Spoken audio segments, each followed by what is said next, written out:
Oh, special ka naman. Pang ano lang to, mahal para sa mga taong mga may kabuluhan sa mundo. Ay yung kagaya kong tae ay hindi po pwede.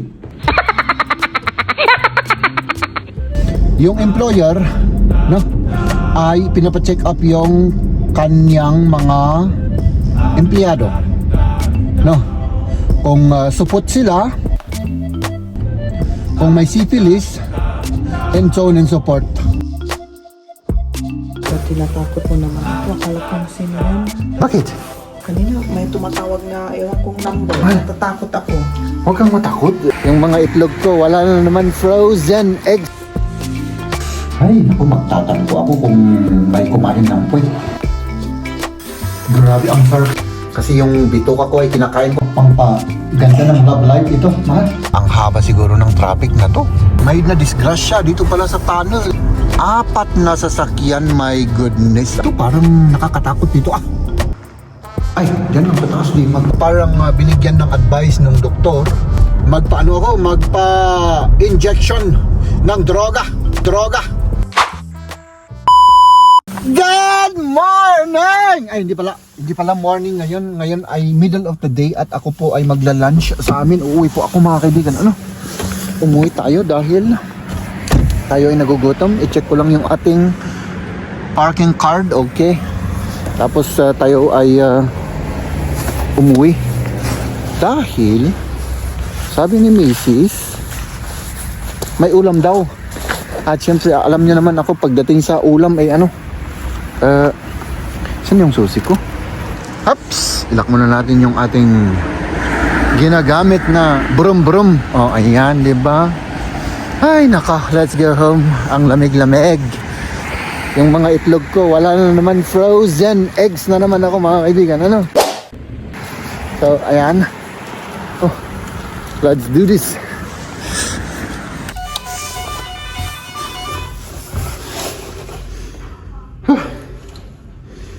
Nakalimutan ko yung susi ko sa sasakyan.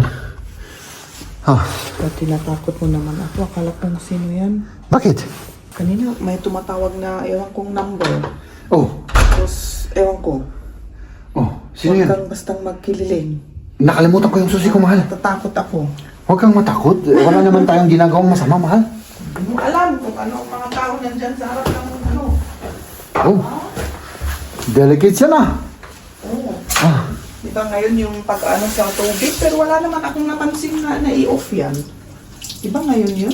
Yung, ay, hindi Wednesday, di ba? hindi, Kahapon. 6. Okay. Pero wala pa naman akong napansin. Kamusta na? Yan yung ulam natin. Kaya pala in-invite tayo ni Mahal, Oo. Pet chai, syempre, that is the best. Akala ko, anong oras ka darating? Hindi, okay lang, Mahal. Kung maaga ako, di mas maganda, Ay, meron pa tayong ulam dito, mainit-init pa to, mainit-init pa. No, Mahal? Nag-grocery kayo? Oo, nag-grocery. Kasama ko si Liam. Sige. Okay. Anong luto yan, Gisa? Oo, gisa lang. Gisa lang, okay. Tapos kain na tayo, Kasi yung bituka ko ay kinakain ko na rin, Mahal. Oo, hindi pa tapos yung rice. Mabaho yung bunganga ko. Kasi walang laman yung tiyan ko, Mahal. Wala naman akong naaamoy. Walang naamoy. Siguro na-immune ka na. Kasi kahit naka-toothbrush ko ay mabaho yung bunganga ko, Mahal, Nga. Siyempre, after 20 years na, di talagang nasanay ka na, Nasanay na Oo. siguro talaga. Kaya na-immune na, Oo. Sige. Tapos kain na tayo, mga kaibigan. Tapos balik sa trabaho ulit. Grabe, ang sarap-sarap ng amoy, Mahal. May chicken tayo. Chicken day kasi ngayon. Chicken day, oo. Oo, kaya Oo, ayan. bumili tayo ng manok. Tapos yan, may rice at isang pechay. Ano yan? Ano yan? Kain na tayo. Kain na tayo. Pechay. Ito yung... Ay nako, ganda ng love life ito, Mahal. May kayong pechay ng marami. Sige. Liam, kanina ka naman. Yeah, what's it? Pati si Liam, lagyan natin para maging healthy rin siya. At gumanda yung kanyang love life in the future. At hindi natin kalimutan yung rice, Mahal. Kasi naka-vlog tayo para, syempre, alam mo na, magmukha akong matinong asawa, gentleman, ganun. Di ba? Mga kaibigan, kain na tayo, kain na rin kayo. Grabe, ang init-init Busok yung ulam natin. At yung rice. Oh God, exact on target. Gusto lang yung extra natin dyan. Diyan pati naimas dito eh. Yung ano, syempre, yung favorite ko. Yung Pwede, Yung favorite ko mga kaibigan, yung likod. Yung likod na, ano? Yeah, I keep it. At nasaan yung puwet man? Hanapin mo dyan. Mahilig ako dun sa, pinakamasarap. Yan ang pinakamasarap mga kaibigan, yung puwet. Extra. Ayun. Uy, nako. Ay, nako, magtatampo ako kung may kumain ng puwet. Ng manok. Kasi favorite ko yan eh. No, ang init. Mainit na. Kain. Like lagi. Sarap, masarap, sabi niya. Masarap naman kasi talaga. Yung timpla nila doon sa pinagbibilihan namin.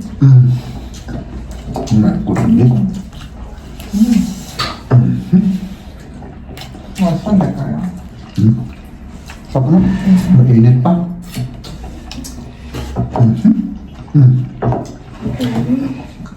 Pechay.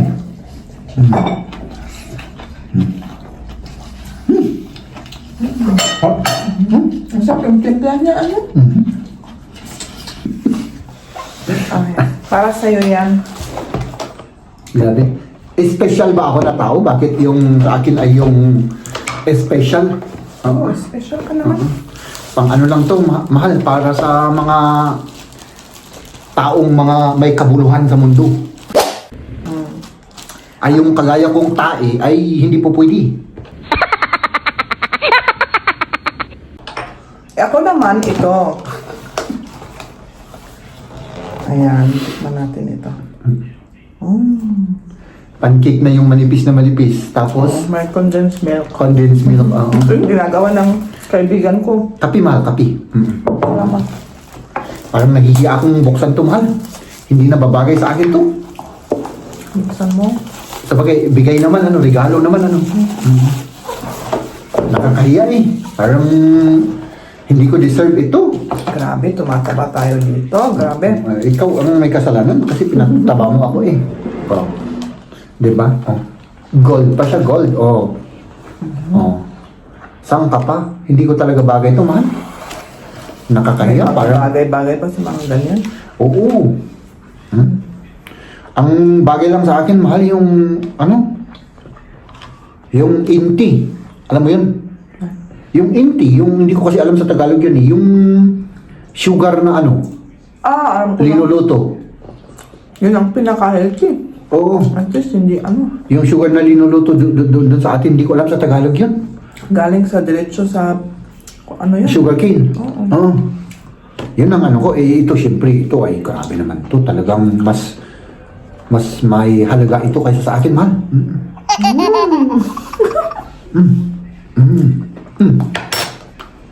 Ating kapatid tayo dun sa middle. Ayaw mo? Kaya ko na yan. Tama na yan sa akin. Tama na to, isa lang. Yung mga ganito, akala mo may brochure pa May description pa. Tignan naman ninyo, ang arte talaga Ayan Kaya nga sabi ko, mali.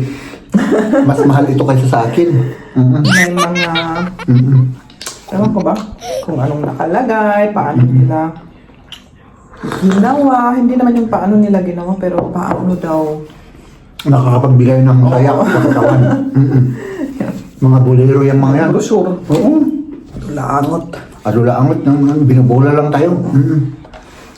Pero in fairness naman, mahal, napakasarap siya. Napakasarap. Masarap naman. Pero ang cute naman, tingnan naman yun yung parang cup. Ayan Tapos may laman yung cup. Cute naman, O ito. Paano nila ginawa? Ito naman, gold ito. Yan yung minimina sa atin sa Pilipinas, mahal. Ibinabalot ng chocolate lang dito. Tapos yung mga iba, may mga design, kagaya nito. Oh, tingnan. May design, oh. Oh. Handmade kaya yan? Machine. Machine, ano? Machine siguro. Pero may mga handmade rin yung mga gumagawa. Ay, mas mahal yun ah. Mas mahal yun, mahal. Kagaya yung, ano yung isang kaibigan. Tatlong ganito eh, mga 5 euro na. Oo, may kaibigan si Kamya na ano, Gumagawa ng ganito. yan, yun ang trabaho niya, yung mga ganito, na handmade. Diba? Magaling siya. Napakasarap Basta ng- ano, may ano siya. May talent, Talented, oo. oo, talented. Kasi hindi naman, ano eh. Tapos lalaki pa. Oo. Ano? Oo. Talagang, hindi mo ano, mga kaibigan, mahal, hindi mo maano yung talent. Kahit na ako, halimbawa ako, kahit na anong gawa ko, gagawin kong magluto, parehas pa rin yung lasa. Kaysa yung talented na chef. Diba? Bigyan mo kami ng parehas na ano, eh, syempre, mas ano siya. Meron yung hindi natin ma-explain na lasa. Na manggagaling sa kanya. Diba? Eh, ako naman ay, it's either maalat or matapang. Hindi naman. Walang tamang-tama lang.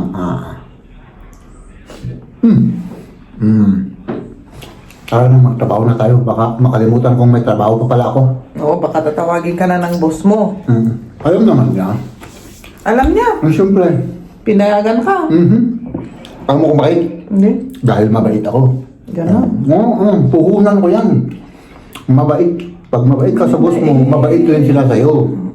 O yung sa badyan, nag-ano na, hinog na. Gawa ka ng ano? Oo, gawa na ako ng banana cake siguro. Banana cake. Mamaya. Oo. May iso-sort out sana ako eh. May gagawin ka sa ng iba. Oo. O sige. Oh, nakita niyo yung close-up ng mga mukha namin, ano? Close-up ko yung mukha natin, mahal. Kitang-kita yung mga pores ng mukha ko. Oo, ako din, oh. Tignan niyo, oh. Ay, nako mga kaibigan, traffic na naman ang inyong lingkod. So, ayan, tapos na po yung ating trabaho. At uuwi na tayo. Na? Gabi na. Dumidilim na ang panahon at dumidilim na rin ang mood ko dahil pagod ako sa trabaho. Mga kaibigan, ano? Inaantok pa ako. Grabe ah.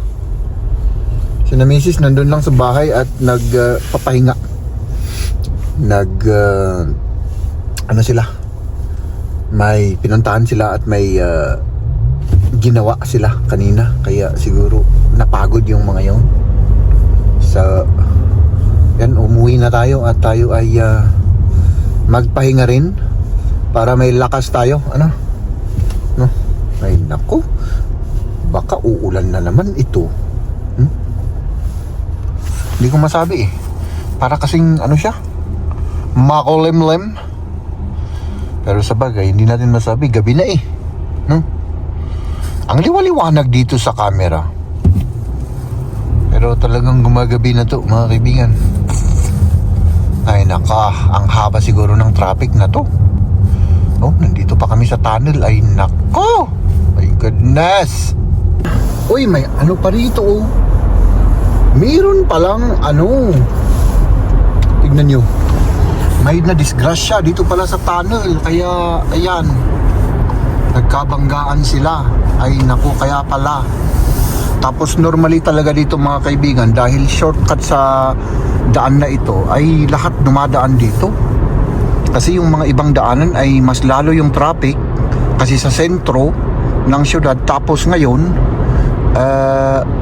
dito talaga ang pinaka-shortcut, pinaka-mabilis. No? At ngayon naman, uy, ilang sasakyan na to? Isa, dalawa, tatlo, apat. Apat na sasakyan, my goodness, ang nagkabungguan. Ay, nako. Pero hindi naman ano, hindi naman siya malala. Sana walang nasaktan doon. Ano? Kaya pala, o ayan, ito na yung normal na traffic. Tapos kapag may ano pa, may nagkabanggaan, disgrasya, ay dagdag traffic pa yan. Nako. Ups! Magparada muna tayo rito mga kaibigan. Ano? O ayan. Umalis ako dun sa trabaho kasi may pupuntahan ako at yung pupuntahan ko ay kailangan ko ng papeles. Oo. Kukunin ko muna yung papeles na nakalimutan ko kaninang umaga. Ano? So, ayan. Kompleto na ba? I-check ko lang yung ano. Ay, ito. Ito ay nako. 25 euro pag wala ito mga kaibigan. Anong oras na ba? Alas 10 ng umaga. Ayan. Tapos, yun. Let's go mga kaibigan. Baka malate tayo sa appointment natin kasi may appointment tayo eh. Pero ang daming sasakyan naman dito. Oh, my goodness. Oh! Huh? Oh! Buti na lang. Meron pa tayong oras.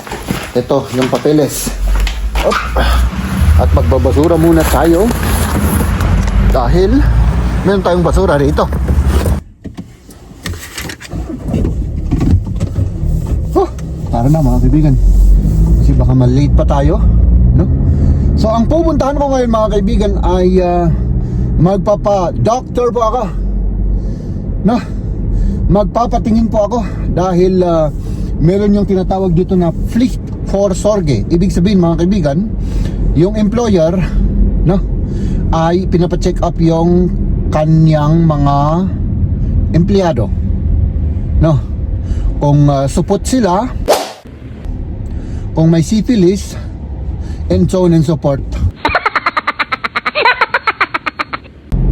At i-check po nila kung talagang supot po ako o hindi. Ay na mga kaibigan. Hindi, joke. Joke lang yun ha. Huwag kayong magalit sa akin. Nagla-rush kasi ako kaya hindi masyadong makakonsentrate yung aking utak, no, kung ano yung sasabihin ko sa inyo. So, magpapa-general check-up po tayo mga kaibigan. Kukunin yung dugo and so on and so forth. Kasi, yun po ay check-up na pinagawa ng aking employer. No? Yun ay yung tinatawag na Pflicht for Sorge. So, general check-up at titignan syempre nila kung ano ang status ng health mo. Kumbaga, parang pinaganda ko lang yun pinaganda ko lang yung gusto kong sabihin na hindi, wag na. So yun mga kaibigan, magpapa-check up tayo at ang maganda dito mga kaibigan, kasi oras ng trabaho pa ngayon, yun, babayaran syempre tayo, sagot ng employer natin yun. At yun, hindi naman lahat ng mga employer ay ginagawa ito. Kasi nung mga nakaraang employer ko noon, yung mga boss ko, hindi nila ginagawa. Ay syempre ngayon, nagtatrabaho po tayo sa gobyerno, ay yun, tinitignan nila kung healthy pa po tayo. At kung hindi naman, ay may mga paraan sila na gagawin para maging healthy yung kanilang mga empleyado. Halimbawa, yung therapy, kumbaga, di ba? Kung kailangan mo ng therapy or medication or basta yung mga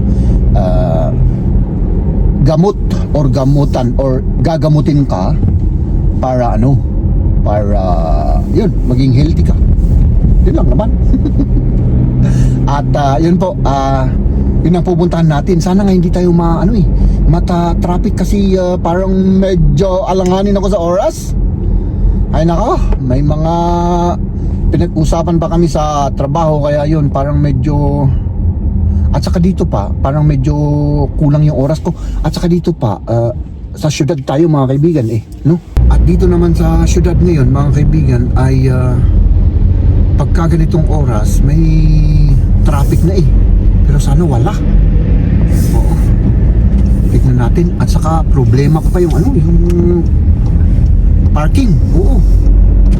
Ay nako, walang parking dito. Sana meron tayong matagpuan na parking mga kaibigan. Kung hindi naman ay maghahanap tayo syempre. Para makahanap tayo kaagad para hindi tayo nagmamadali. Okay, let's go.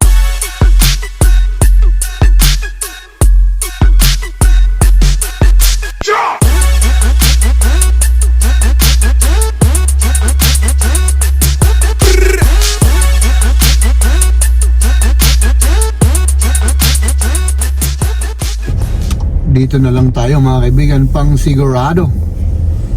May bayad dito pero okay lang kaysa yung hindi tayo makahanap ng parking, wala tayong paano na to? Wala na yung ganun pala yun. Saan ako kukuha ng ticket? Okay, ganun pala yun. So dito na tayo mga kaibigan.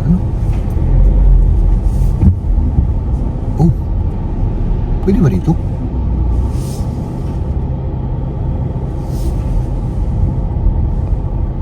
Ay, dito na lang. Parang walang rito. Walang mga bakante.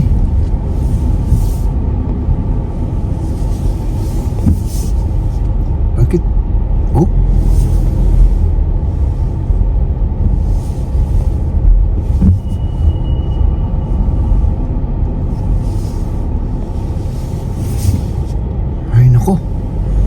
Grabe naman tong parking na to. Saan ako magpa-park dito? Wala akong makita.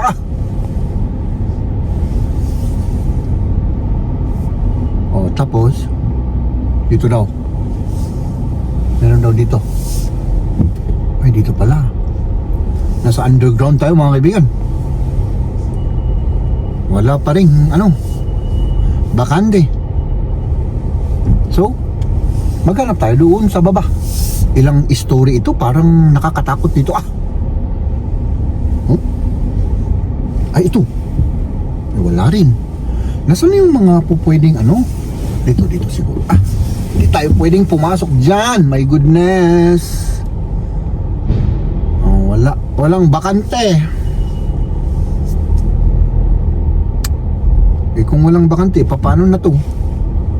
Dito ulit. Sige. Ay, nako. Tapos may sumusunod pa dyan sa... Ewan ko ba kung bakit niya ako sinusundan? Dito tayo. O yun. Tapos dyan yung exit or pupunta tayo doon sa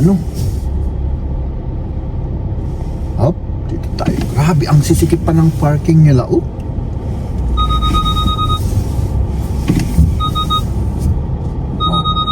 Tignan natin. Hop. Ang sisikip. My goodness. Grabe, fully loaded yung parking natin. So mag-bonnet muna tayo para iwas lamig kasi pag ganito yung malamig, parang pumapasok yung ko sa tainga ko. Sumasakit. Parang tinutusok ng lamig. Masakit. At yung papeles, syempre kukunin natin kasi kailangan natin to. Tapos yun, tara, magpa-check up na tayo. So, tignan natin dito. Pool, sabi niya, pool. Tapos dito naman, pool, sabi niya, pool. So, saan na tayo?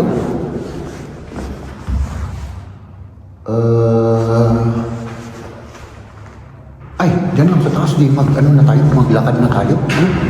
Dito na.